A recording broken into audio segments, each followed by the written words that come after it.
பயம் எப்படிலாம் வேலை செய்து பார்த்தியா பையா? அது மாதிரி தான். ஸோ ஜனநாயகனுக்கு யூஏ சான்றிதழ் இப்போ வரைக்கும் ஒன்றும் கொடுக்கல. அதுக்கு யாரோ கம்ப்ளைண்ட் ரைஸ் பண்ணியிருக்காங்க. இது மாதிரி இந்த படத்தில் ரொம்ப ரொம்ப ஜாதியை பேசுகிற மாதிரிலாம் இருக்குன்னு சொல்லி புகார் கொடுத்துருக்காங்க. ஸோ அதை பேஸ் பண்ணி அந்த படத்துக்கு யூஏ சான்றிதழ் தரக்கூடாதுன்ற மாதிரி சொல்லியிருக்காங்க.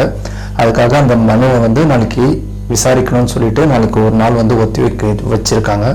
ஸோ நாளைக்கு ஜனநாயகனோட யூஏ சான்றிதழ் வரும்னு நம்ம நம்புவோம்.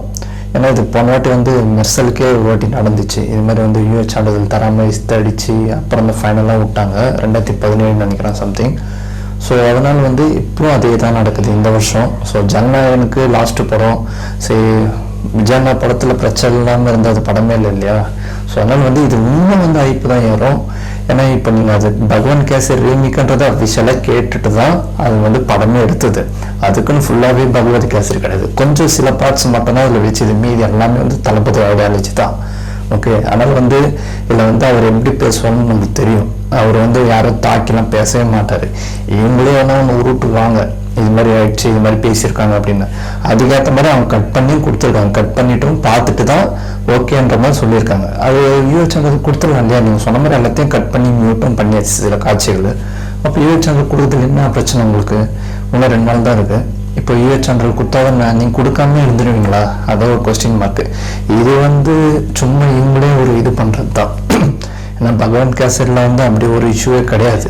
அதே தான் விஜயண்ணா இதில் அப்படி யாரையும் தலைவரோட பேசியிருக்க மாட்டார்.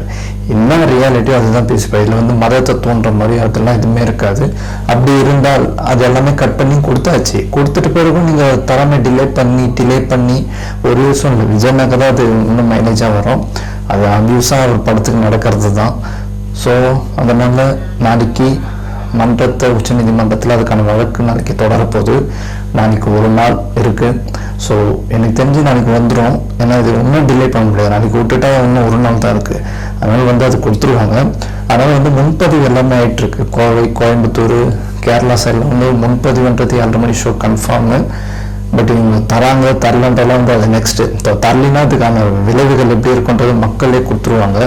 ஏன்னா நீங்கள் அது தடுத்து ஒன்றும் போகிறது கிடையாது. ஆனால் நீங்கள் ஃப்ரீயாகவே விட்டாவே அது ஓரளவுக்கு இதாகும். நீங்கள் இன்னும் பண்ணி பூம் பண்ணி நீங்கள் தான் பெருசாக்குறீங்க.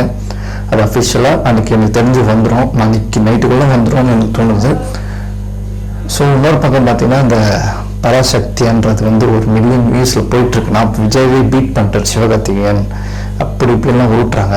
அதுவும் இன்னொரு காமெடி என்னன்னா, இந்த சிவகார்த்திகேயன் 41 மில்லியன் போயிடுச்சு.